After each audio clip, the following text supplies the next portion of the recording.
Just come to have a look at my Spalea citrus, and I've got some other small ones down the other end. You've seen them all around the fire pit. A subject that I want to talk about today is citrus gall wasp.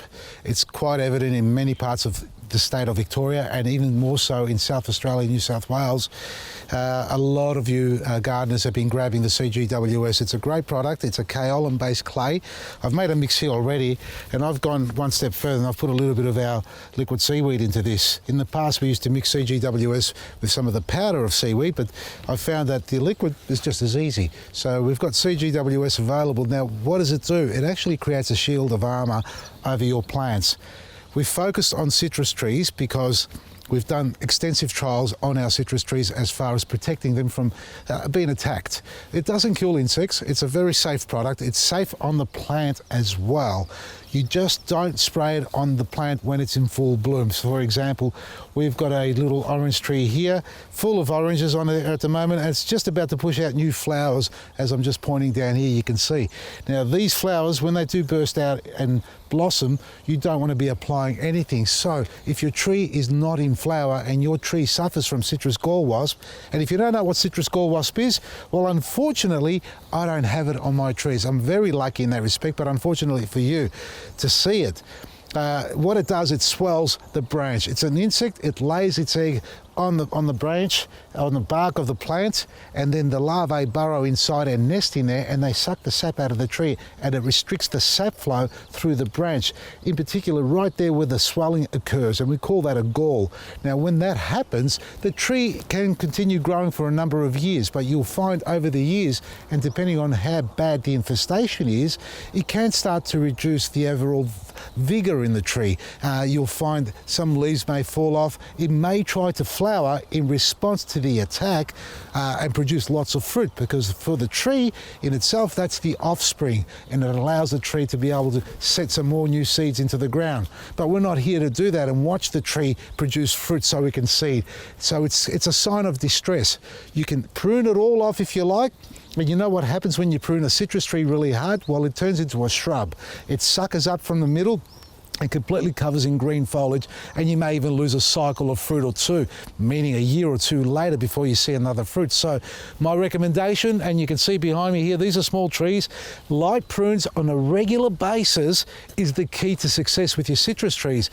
The feeding regime, you know what I'm going to tell you about that. It's our superfood blackroot. You just can't go past that, or just get a bag of planting mix and you'll have the success that you've been yearning for if your tree hasn't been able to produce fruit.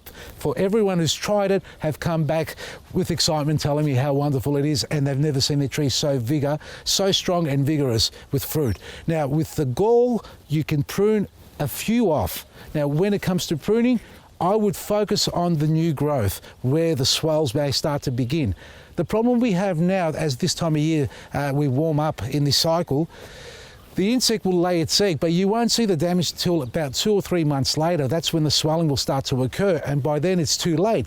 So what that means is that you should have done the spray beforehand, which is right now at the beginning of the cycle. In fact, a couple of weeks earlier, if not more.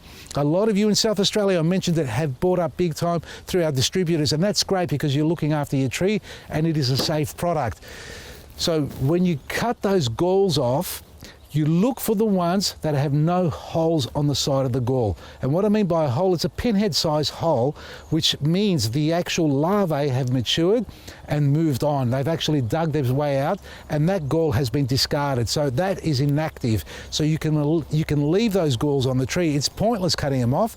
Your aim is to stop any more infestation. So focus on the new growth. See if you notice any sort of deformity or swelling is starting to occur. It could be ever so slightly small, that is.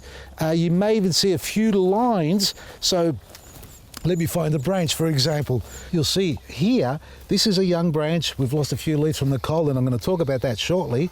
But when the gall starts to develop, this smooth green skin that you see will start to have wrinkle lines like the older branches have just behind here.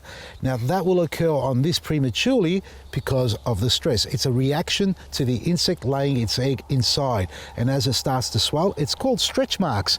That's what will happen to it because it's not a natural progression and cycle for the tree. So when you start to see those little signs, remove them before they grow too big. You're restricting the actual growth. Now don't throw them in your waste waste bin or in your recycled green waste bin, do not even compost them. You need to put them in a bag, literally put them in a bag, a black plastic bag, tie it up, solarize it, basically stick it out in the sun on days on end and allow the sun to heat that bag up and suffocate and basically boil them to death. And that's what you need to do. Otherwise, they will reinfest. Now, with the CGWS, Citrus Guard White Spray or Citrus Gall Wasp Spray, whichever way you want to call it, you spray it on the tree to the point of runoff. You need to basically cover the branches. It's not so much the foliage that I'm referring to, it's about the branches, because that's what they love. They're attracted to the branches of the citrus tree. The most popular is your lemon. Following that is your orange. After that are the lime trees, grapefruit and mandarin. So they're the cycles of preference when it comes to selecting a tree by the gall or the insect that is to attack. So when you apply this gall wasp spray, you'll find it'll leave a wet mark on it, but as it dries, it will turn white. It'll leave a white film on it, and that's your indicator to tell you that your tree is being protected. It's got its shield of armor on there, and the insect cannot penetrate through that. It will not go through it. It'll deter it, and it'll move on and fly away to another tree, and hopefully it's nowhere nearby to yours.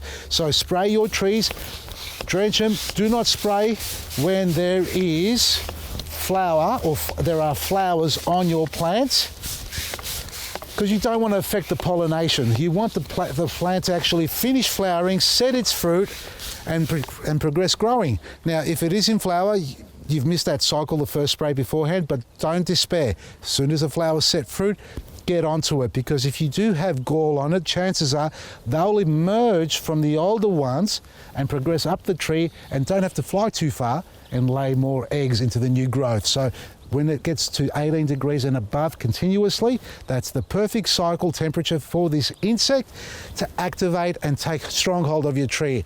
And I've seen some really bad infested trees in the times that I've traveled around people's homes. So don't ignore it. It's a major issue and we need to control it. The other benefit of CGWS is it's not only good for citrus trees, it's great for fruit trees and your seedlings as well. So if you have problems with codling moth, parent cherry slug, what's the other ones? Lots of other insects, aphids even, when they go on plants, you can apply this as a shield of armor. It's not an insecticide, it's a protection. It leaves a shield on it, stops heat stress as well, because that's another element. So have a think about this. You've got a protection against pest and disease, basically, because it will do all both, heat stress as well, cold stress, and it also looks after a variety of plants, not just citrus, fruit trees, and my favorite one is the seedlings. Because a lot of you, and I too have experienced this in the past, you plant your seedlings, the next day you look at them, they've been cut in half or just cut to the ground and fallen over. Little cutworms or earwigs get up there and they'll cut that little seedling and it'll just fall down. Now you can put a cloche over the top, a little protectant, or you can spray with a little bit of CGWS as a shield, and it will protect them and deter the insect from causing any damage to your plants. So now's the time to get onto it, folks. If you're going to look after your trees, whether it's fruit trees or citrus trees or even veggies in your garden, now is the time to be applying it on there. And when it dries, leaves a white film and it looks like Christmas, snow on a tree. Won't hurt it one iota, and it will wear off after a few weeks depending on the weather cycles you have. You get a lot of heavy rain, if you start to see it fading off, becoming a little bit translucent, transparent, spray it again. About 6 to 8 weeks is approximately what you need to do, and it is only through the growing season of spring and summer. A little bit into autumn, depending if you're in the northern parts of Australia where it's quite warm throughout the year, but I can't stress enough, a great product to get away from using insecticides and pesticides and fungicides and the lot. Feed your trees well, look after them with a shield of armor and your vegetables and fruit trees, and you'll be very happy.